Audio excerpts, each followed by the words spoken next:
Hey golfers, I'm Drew Mahowald of Second Swing Golf, and today we've got a really fun head-to-head comparison joined by Jake Montgomery here at Office Golf. You might notice the driver he's got seems like something that's from a while ago. That's because it is.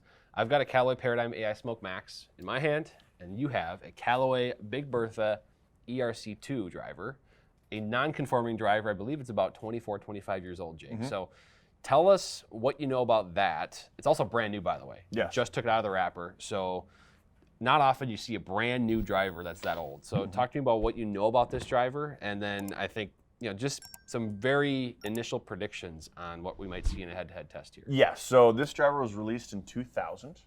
It was deemed illegal because the face was too thin. It produced too fast of ball speeds. Now, I think for most players, we don't really need to regulate that too much, but for competitive play, this thing was deemed illegal.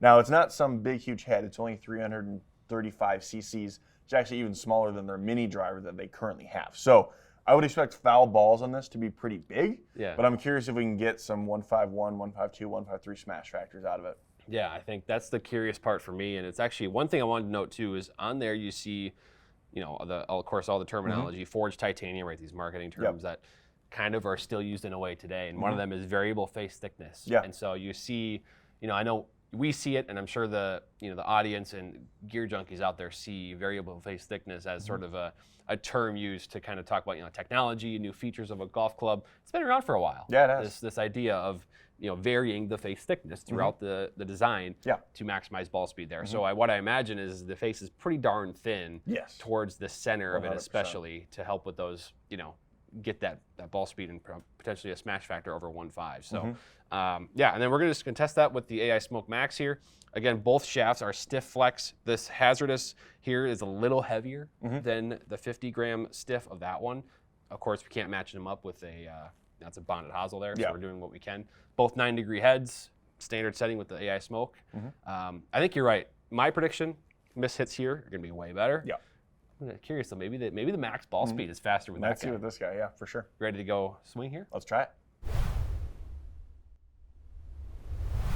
All right, Mr. Montgomery, starting with the AI Smoke. What, just give me kind of the, you know, this is obviously 2024 Callaway release. Yeah. This is 2025, so talk to me about fitting that one for a year and kind of the success that it had in bays. Yeah, so the AI Smoke, just kind of right off the bat, very, very forgiving. Like I noticed a lot of forgiveness heel to toe on dispersion and ball speed. It maintained it pretty well. The triple diamond especially was very fast out of the center.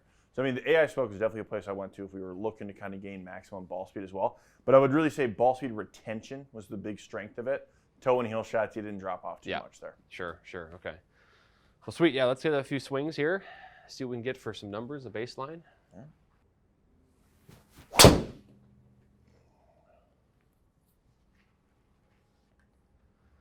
All right.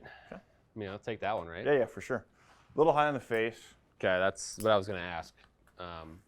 Because that 141 with a low spin, that's kind of what that indicates to me. But hey, 287 yards right down the middle. So. 100%. Yeah, that was very high toe. Oh yeah. I want to caught better. Definitely solid contact. And then you mentioned to me off air that you're starting to hit fades now. Yeah, so I've been working on a little more typical of what you're seeing lately. Working on avoiding that hook.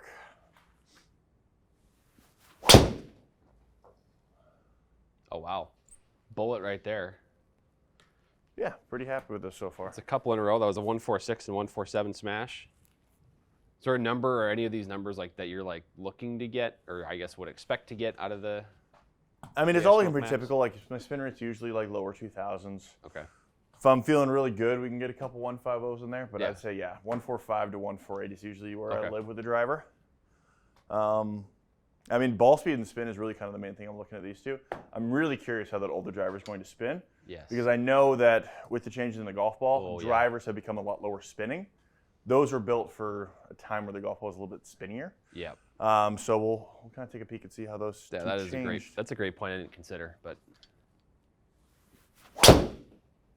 Oh, hit that good too. Just left it open. Yeah, just a little bit of the open. Yeah, looks like the face angle at 4 there, but.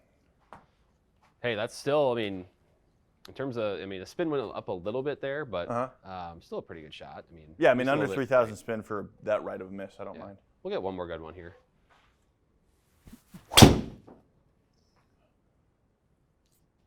Yeah, that's a pretty good one to end on, I think. Yeah, I'll take that.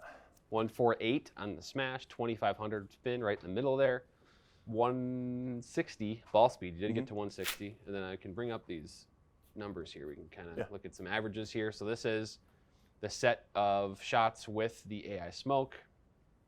I can also bring up the dispersion here too. And again, that was really just the one out to the right that was, but even I did catch this fairway still technically. Yeah. Granted, it's a wide fairway, but yeah, 107 club speed, 156.8 on the ball speed, 146 smash. Seems like these are numbers that you would kind of expect to see out on the golf course with this thing. 100%, yeah. 12.5 launch, 2,000 spin.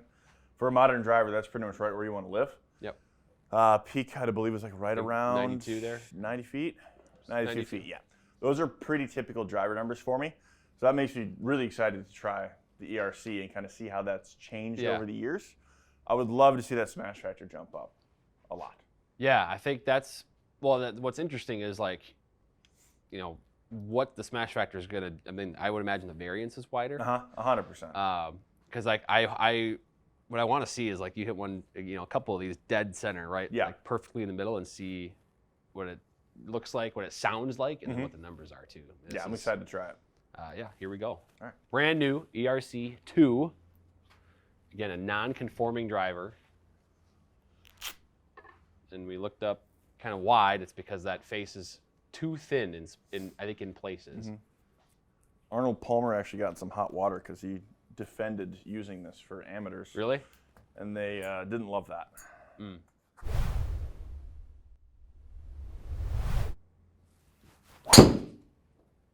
Oh. Just off the bottom of the face. Bottom of the face? Okay. Yeah.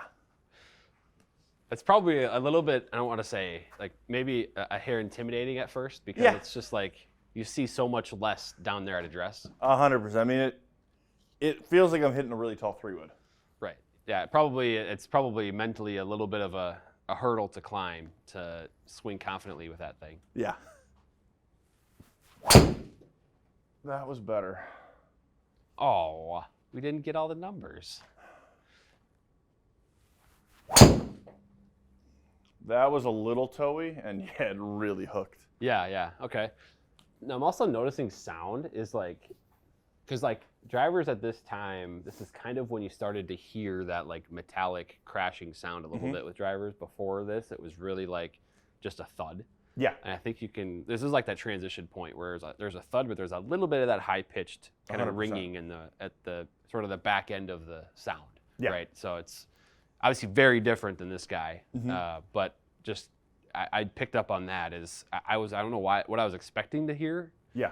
Sound, but it's obviously very different. I imagine the feel probably too on like because you've hit a couple now where maybe you've caught feels a little close harsher. to center. Yeah, harsher. Yeah. Okay. And yeah, that's an example there of a shot that I imagine you hit that in the same location with this. You probably hit it towards the toe here. Yeah. It's probably a lot straighter and a lot further. I mean, yeah, on a shot where I have a 0.3 club path and a 0.6 face, even if I hit a little toe on a modern driver, I don't usually see it hook that much. Yeah, that's a stark movement of the golf ball there. Yeah. That felt better. Oh yeah. Still hooking. It's still hooking though, yeah. It does give you kind of a perspective on players at this time, the drivers they were using. You had to be a lot more precise. Yeah. With your swing and with your contact because, like even the last two swings we looked at the swing, the swing data, and it was, you're very close to being evened out, zeroed out as they call it, right? And the ball's still turning a lot. Yeah. Yeah, that's crazy. I mean, again, that's a really good shot though. I mean, you kind of keeping up distance-wise with that one versus the AI Smoke shots. Yeah, I mean, it's not really losing much distance on it. The spin rate is almost exactly the same. Let me see what we got for. It's a lot lower for the height. Yeah, let's get one more shot up there. I would say this one does not feel as easy to get up in the air.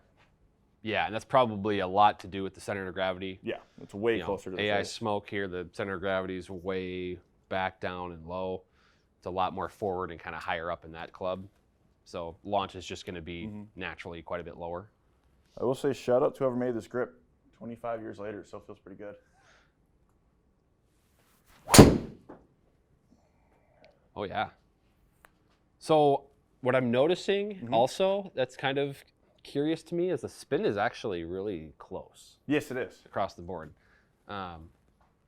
That's another good ball, by the way. We're seeing that kind of you're kind of basically hitting a low draw to maybe hook almost with that club, but you're still getting some good distance and speed out of it. So here's our comparison numbers, and again, this is like we have a couple down here that we can maybe remove for the sake of data, but we'll leave it for now, and then dispersion there. So what I'm going to do actually is just go like this, just for fun. I'll remove that one. All right. So here's our pattern. You know what? Since I'm going to be fair, take one out of each club. There we go. So, I mean, what one jumps out at you looking at, whether it's dispersion, whether it's the numbers, data. I mean, anything that's really kind of catching your eye here. I mean, I would say like I do feel like I made better contact with the AI Smoke, and my smash factor is higher with the ERC. Okay. I think I was catching these a little on the toe because my club path on average was 0.4 and my face angle was 0.5. Yeah. Typically, that's not giving you 55 feet left unless you're hitting a little toe shot there. Right. So I think I was definitely hitting the toe. It was not launching near as high. 9 degrees of launch compared to 12. That's a huge difference. Yeah, that was a big. That was the big. One of the big takeaways for me was just how much different the ball was launching. Yeah. With the AI Smoke, you're able to get that. I mean, we can look at the height too. That's a big difference, right? 100%. Yeah. I mean, we're talking about almost 25 feet of just average height. And 12 yards more carry out of the AI Smoke with slower ball speeds. Yeah, actually, I'm going to bring up to just see if we captured all of that. So there's the average with the ERC II. Yeah, kind of towards the toe a little bit, and a little bit low on the face, and then we can see the AI Smoke. A little bit higher. Yes. So that's probably part of the reason we see those launch differences. But I think there's no denying center of gravity is playing a big part of that as well. Absolutely. Other numbers here, I think, again, the height difference is huge. Landing angle is also, we can talk about how shallow that is. But then to your point, as we bring up the dispersion again, I think there's just that tendency for you to hit that kind of lower not trapped, but like lower draw, lower hook was there with the ERC II. And you're able to kind of square things up and hit this cut you're playing now. For sure. A lot better with the AI Smoke. But fascinating because, again, it was just something that our inventory team brought up to me. An ERC II driver with the wrapping still on it is something that we can bring up in a test. We're going to do it. So I guess what would you, if someone is looking at this, because I think there's going to be a point here where maybe some people look at this and they're like, well, this is, more ball speed, more, with the ERC II, I guess. What kind of context would you give to those people here? I would say if I got my face closed at all on those toe strikes, that ball is probably 200 feet to the left. Yeah. This thing did not feel forgiving at all. It was very intimidating down at the ball. Yeah. I mean, like I said, it's smaller than their mini driver now. So there's not a whole lot of MOI going on in his head. It's a term you hear thrown around a lot.